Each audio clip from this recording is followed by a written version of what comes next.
Marlon and Shawn Wayans had to go through 7 hours of makeup every day for White Chicks. And whenever they complained about it, the director, their brother, Keenen Wayans, simply said, "You wrote it."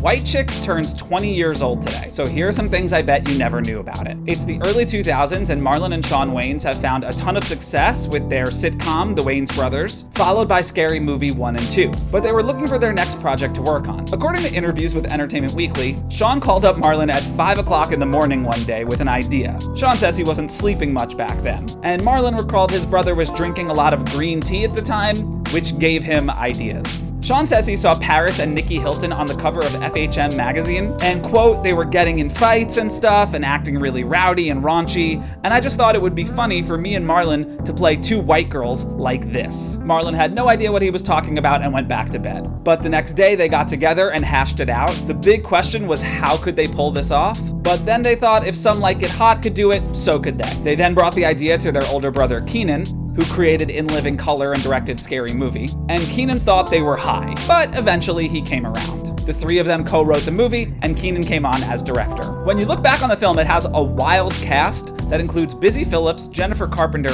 John Hurd, and Terry Crews. Busy Phillips actually turned down an audition for Mean Girls because she was already attached to White Chicks.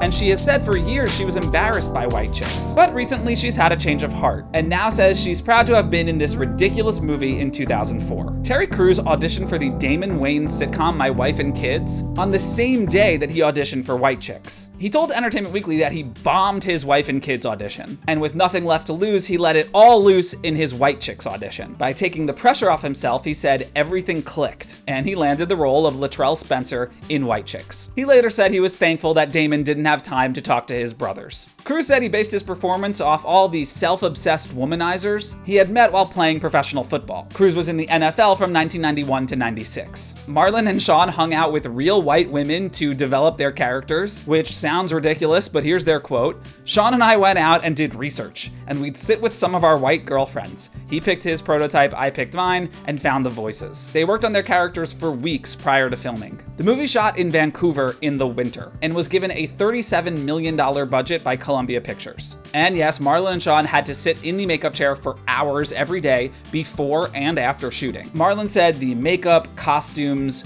wigs, and blue contact lenses were very uncomfortable and claustrophobia inducing. Shawn said the contacts felt like old Coke bottle caps were glued to our eyelids, and that those contacts specifically really soured their mood because all they wanted to do was get them out. Shawn refused to shave his goatee because he still wanted to look fly when he wasn't shooting in costume. Marlon said they would put the makeup over his goatee and it would make his mouth stick out that much more. He looked crazy. But the makeup was effective, as Marlon and Shawn's kids didn't even recognize them when they came to set. Production in general on the film was pretty rough. The movie takes place in summer, but they were shooting in Vancouver in winter and it was freezing. The Wayans said they were constantly behind schedule. Quote, "We slept literally 2 hours a night for 65 days, but they still allowed room for doing some improvising and rewriting on the fly." Terry Crews said he went slightly method with Marlon and Shawn, referring to them as Brittany and Tiffany on set, because he said if he didn't sell it, the audience wouldn't believe the premise of the movie. And he also said that he felt like he really did fall in love with Tiffany, telling Entertainment Weekly, "Like I was having actual feelings for this character." Crews admitted that some of the movie went too far. The scene where I slipped the Mickey into his drink, think about how horrifying that is right now.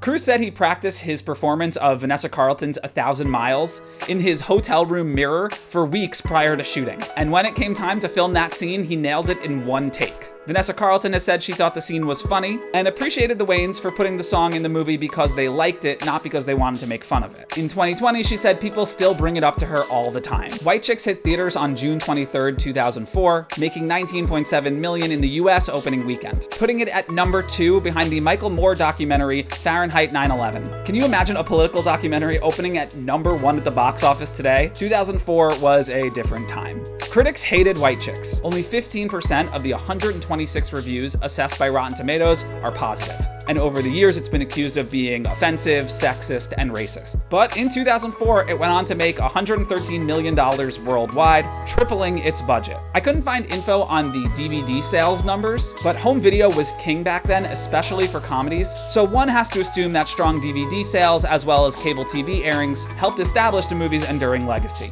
Many now see it as a cult classic. White Chicks was nominated for 5 Razzies: Worst Picture, Worst Actress for the Wayans brothers, Worst Director, Worst Screenplay, and Worst Screen Couple. It lost in all categories to Catwoman and, ironically, Fahrenheit 9/11. On the movie's legacy, Marlon Wayans summed it up with, "You know who loves White Chicks the most? White Chicks." Terry Crews said, "To this day, that's probably the best filming experience I've ever had," next to his experience on Brooklyn Nine-Nine, and that it changed his life forever. In 2009, Sony announced that it would be making a sequel, but later canceled the project. In recent years, the Wayans and Terry Crews have said they'd love to make a sequel to White Chicks, but there are no firm plans at the moment.